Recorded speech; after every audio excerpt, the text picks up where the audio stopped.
There's a moment, late at night, when the silence feels louder than usual. When you stare at the ceiling and whisper to yourself, "What am I doing wrong?" No dramatic music, no fireworks, just a heavy, invisible weight sitting on your chest. And maybe, just maybe, you're convinced you're failing. But what if you're not?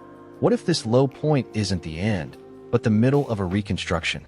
Stay with this message, because by the end, you might finally understand what's really happening beneath the surface of your struggle. There's a cruel illusion in life, the belief that progress must always look like motion. But sometimes, the most important growth happens in stillness, in breakdown, in confusion, and that's where most people misread their story. You see, rebuilding rarely looks glamorous. It doesn't post selfies. It doesn't brag on social media. It doesn't wear a shiny badge. Rebuilding is slow, messy, quiet. Imagine a house that's been standing for years. The walls are cracking. The foundation's worn down. Do you patch it with quick fixes? Or do you tear it down to rebuild something stronger?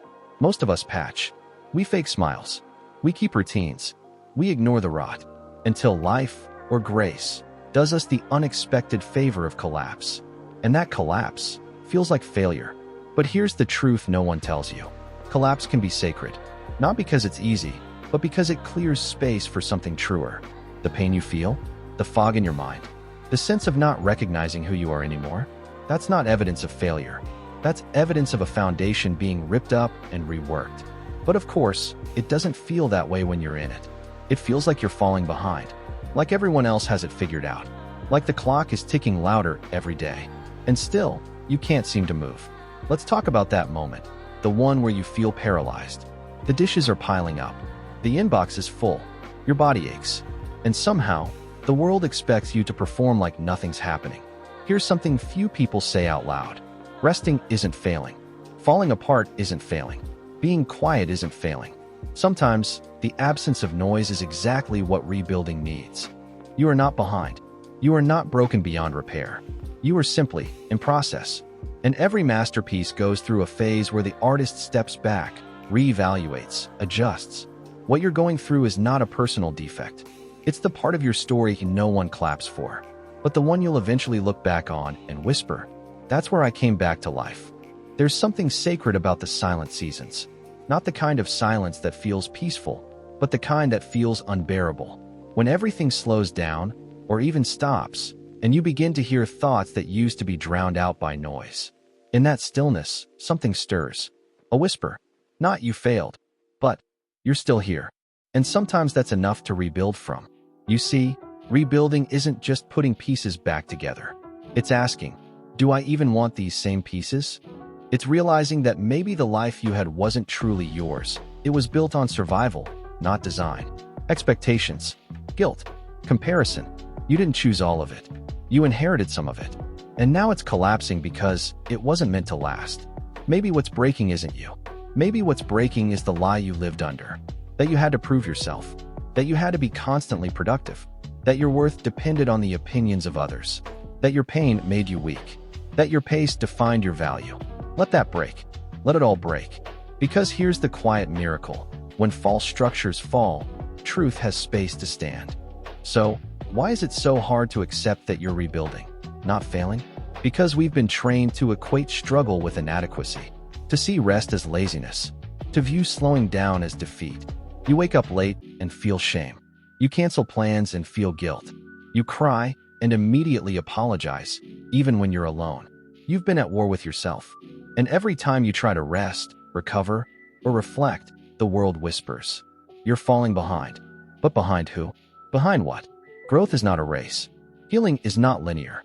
Rebuilding takes time, and time is not your enemy. Here's something deeply freeing. You can take a break without quitting. You can let go without giving up. You can be still and still be becoming. Some of the most powerful chapters in your life will never make it to your highlight reel. They'll happen in bedrooms with tear-streaked pillows, in silent walks around the block, in quiet conversations with yourself where you say, "I want more than this." But they matter. Oh, they matter more than most will ever understand. Because those are the moments where you begin to rewrite the script. Not loud, not dramatic, but honest. You begin to set boundaries, to say no more often, to choose peace over performance, to choose truth over pretending. And slowly, painfully, quietly, beautifully, you become someone you actually recognize again. That's what rebuilding really looks like. Not a brand new version of you, but a truer one. And hey, if your version of rebuilding today means brushing your teeth, eating a sandwich, and not answering every message, then congratulations. You're doing the hard work. Because rebuilding doesn't always look like moving mountains. Sometimes it looks like moving from the bed to the couch. And that counts. It all counts.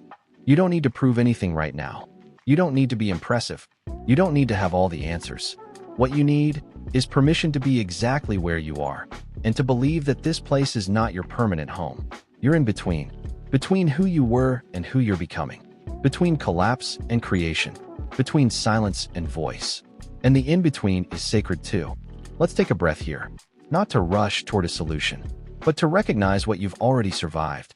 Because if you're still listening to this, despite the wait, the doubt, the questions, it means you haven't given up.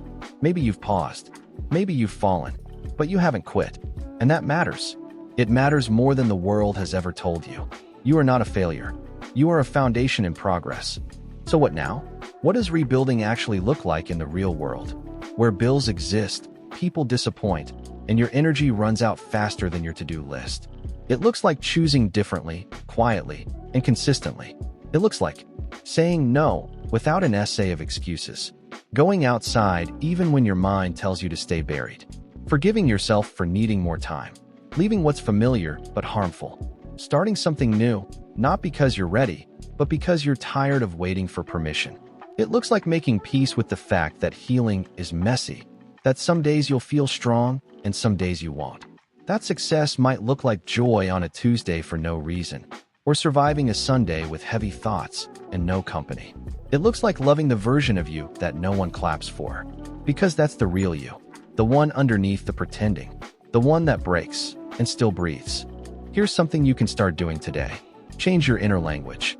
Not "I'm behind," but "I'm becoming." Not "I'm a mess," but "I'm making space." Not "I should be further," but "I'm going deeper."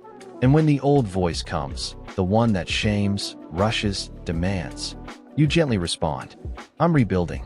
And that takes time. You're not in competition. You're in recovery. And recovery deserves compassion, not judgment. Do you know what happens in nature after a wildfire? The ground blackens. The trees fall. The silence returns. But underneath the ashes, the soil becomes richer. Seeds that only sprout under intense heat begin to awaken. That's you. You are not the fire. You are the soil after the fire. Richer, wiser, ready. So if no one told you today, let this video say it loud and clear. You are not failing. You are rebuilding. You are allowed to slow down, to cry, to pause, to not know the next step. Because every broken piece still belongs to you. And every breath you take in the middle of the storm is one step closer to the version of you that doesn't just survive, but finally lives. If this message touched something in you, even a whisper, maybe it's time to stop calling yourself broken. You're not broken. You're being rebuilt, gently and honestly. And if you need a reminder tomorrow, come back to this space. Because here, you're seen. You're heard. You're not alone.